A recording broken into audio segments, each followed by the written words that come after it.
नमस्ते आप सभी को। मेरे YouTube चैनल में आप सबका बहुत बहुत स्वागत है। और इस बार की हमारी एकादशी भाद्रपद की शुक्ल पक्ष की एकादशी है। और उसका क्या नाम, इसको कई नामों से जाना जाता है। जल झूलनी, परिवर्तनी, पद्मा एकादशी। और ये सब क्यों कहते हैं मैं बताती हूँ आप लोगों को, और इसका क्या महत्व है और इसकी क्या कथा है। चलिए शुरू करते हैं। परिवर्तनी एकादशी 13 सितंबर को सुबह 10:25 पे शुरू हो रही है और उसका समापन हो रहा है 14 सितंबर को सुबह 8:29 पे। तो इसकी उदय तिथि 14 सितंबर होने की वजह से इस एकादशी को 14 सितंबर को ही मनाया जाएगा। एक बार राजा युधिष्ठिर श्री कृष्ण जी से पूछते हैं कि ऐसी एकादशी, ऐसे व्रत उपवास के बारे में बताइए जो जन कल्याण के लिए बहुत ही अलग है, बहुत अच्छा है। तो श्री कृष्ण बोलते हैं कि हाँ, मुझे एक ऐसी एकादशी के बारे में याद है कि कैसे जन कल्याण के लिए वो कैसे उस चीज़ को किया गया। तो क्या था, बहुत समय पहले की बात है। एक राजा बलि हुआ करते थे।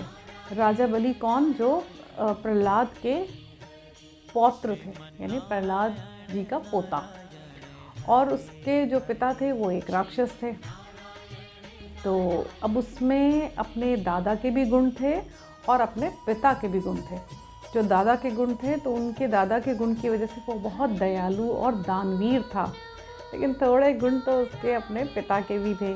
तो राक्षसी प्रवृत्ति जिसे कहा जाता है वो भी उसके अंदर थी। तो राक्षसी प्रवृत्ति की क्या पहचान है?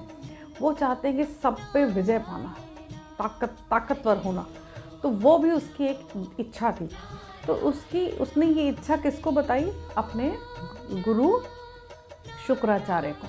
तो शुक्राचार्य ने राजा बलि को एक सलाह दी कि क्यों ना वो 100 यज्ञ करे, जिससे कि वो सब पूरी पृथ्वी पे, सारे लोकों पे विजय प्राप्त कर ले। तो उसने बोला ये तो बहुत अच्छा है। और राक्षसी जो गुण थे, बाकी लड़ना झगड़ना, देवता लोगों के से झगड़ा करके सब जगह पहुंच जाना, वो सब वो राजा बलि कर रहे थे। तो यज्ञ भी करना शुरू कर दिया।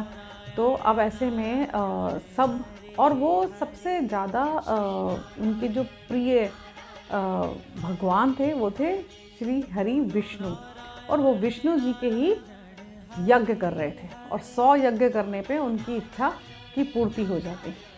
तो ऐसा जब देवलोक तक ये बात पहुंची कि भाई ऐसे ऐसे राजा बलि 100 यज्ञ करेंगे और उनका पूरे लोक पर राज करेंगे और अमर हो जाएंगे। तो ये सब सुन के सारे देवता लोग इंद्र भी उनके साथ भागते हुए वो बैकुंठ लोक गए। और वहाँ पर उन्होंने श्री हरि विष्णु को प्रणाम करके कहा कि हमारा सबका भला करो। अगर राजा बलि ने ये सब कर लिया तो पूरी पृथ्वी पर राक्षसों का राज हो जाएगा और इससे पृथ्वी का बहुत नुकसान हो जाएगा। तो विष्णु जी ने बोला कि ये तो बात सब सही कह रहे हैं और मुझे इस चीज़ को रोकना होगा। सब बोलते हैं आप कुछ उपाय सोचिए कि कैसे रुकेगा। तो विष्णु जी बोलते थे वो तुम मुझ पर छोड़ दो, वो मैं कर लूँगा। और जैसे ही वो 100वां यज्ञ करने के लिए अपने गुरु शुक्राचार्य के साथ जा रहे थे, तभी उन्होंने देखा एक छोटा सा ब्राह्मण और बिल्कुल छोटा सा बोना। तो कौन थे वो वामन अवतार में विष्णु जी थे। वो आए और उन्होंने राजा बलि को रोका और कहा, हे राजन, कहाँ जा रहे हो? तो उन्होंने बोला कि भाई मैं यज्ञ करने जा रहा हूँ। तो तुम्हारे सामने एक ब्राह्मण आया है, तो उसकी बात नहीं सुनोगे? बिल्कुल सुनूंगा। तो बोले क्या? उन्होंने बोला कि बताइए मैं आपकी क्या सेवा कर सकता हूँ। तो वामन अवतार में आए हुए विष्णु जी बोलने लगे कि बस मैं तुमसे 3 पग जमीन चाहता हूँ, पृथ्वी का 3 पग सिर्फ चाहता हूँ। तो उन्होंने बस इतनी सी बात, इसको तो मैं देने में बिल्कुल मेरे को तो कोई समस्या नहीं है। तो बोला नहीं, इसके लिए तुम्हें एक प्रण लेना होगा। और प्रण कैसे लिया जाता है? हाथ में जल लेके एक प्रण लिया जाता है। तो जब वो राजा बलि हाथ में जल डाल ही रहे थे, तो जो दैत्य गुरु थे शुक्राचार्य, वो पहचान गए कि जो सामने ये वामन अवतार में ये छोटा सा बोना ब्राह्मण बन के खड़ा है, ये और कोई नहीं श्री हरि विष्णु है। तो उन्होंने जल्दी से राजा बलि के कान में आकर कहा कि ये विष्णु हैं, ये दूसरे अवतार में आए हुए हैं। तो और वो तब तक हाथ में वो पानी ले चुके थे और बोल चुके थे। तो उन्होंने बोला अब तो मैं प्रण ले चुका हूँ, अब मैं इससे पीछे नहीं हटूँगा और मैं इनको 3 पग धरती देने की बात कर चुका हूँ। और तो उन्होंने बोला कि बिल्कुल आप अपना 3 पग धरती लेने के लिए आप बिल्कुल तैयार रहें, क्योंकि मैं अपना प्रण ले चुका हूँ, मैं पीछे नहीं हटूँगा। ऐसा उनका कहना था। वामन अवतार ने अपना शरीर एकदम विशाल कर लिया, इतना विशाल कि उसके सामने पृथ्वी भी छोटी लगने लग गई।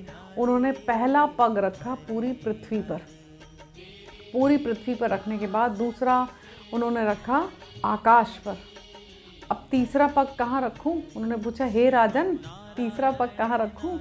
तो राजा बलि, क्योंकि वो बहुत दानवीर भी थे और दयालु भी थे, तो उन्होंने बोला कि महाराज के लिए कि अब तो आप, और उन्होंने हाथ जोड़ के अपना सर नीचे कर दिया कि आप मेरे सर पे रखिए।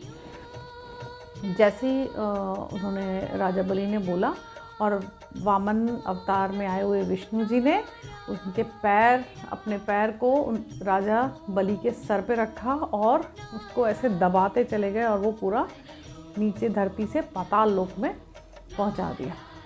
और उससे क्या हुआ कि पृथ्वी से राक्षस राज कम हुआ, क्योंकि वो तो लगभग सभी जगह देव लोगों को हरा चुके थे, पूरे जगह राक्षस राज हो चुका था। और इस तरह से उन्होंने राक्षस राज का अंत किया और अपने पृथ्वीवासियों को बचाया। तो ये वामन अवतार में जब विष्णु जी आए, इस एकादशी को वामन एकादशी के नाम से भी जाना जाता है। और हमें एकादशी का जो व्रत उपवास है, जो पहले मैंने अपने वीडियो में नियम बताए हैं, उसी हिसाब से करना है। हमें सुबह उठकर नहा धोकर अपना विष्णु जी का ध्यान करना है, मंदिर जाना है और सही पात्र को हमें दान भी देना है। दान में हम अन्नदान कर सकते हैं, वस्त्र दान कर सकते हैं और जो हमारी इच्छा हो वो हम दान दे सकते हैं। लेकिन एक ही शर्त कि जो पात्र हो वो सही पात्र हो। ऐसा ना हो कि उसको ज़रूरत नहीं है और हम फिर भी दे रहे हैं। तो ये आपने देख कर देना है कि सही पात्र तक सही आपका दान पहुँचे। और हम पूरा दिन क्या करेंगे? श्रीमन्नारायण नारायण नारायण, श्रीमन्नारायण नारायण नारायण, भजमन नारायण नारायण नारायण। आप सबको मेरा वीडियो कैसा लगा? अच्छा ही लगा होगा। तो आप सब लोग एक काम कीजिए, वीडियो के जो कमेंट बॉक्स है सब उसमें लिखेंगे ओम नमो वासुदेवाय नमः, ओम नमो वासुदेवाय नमः।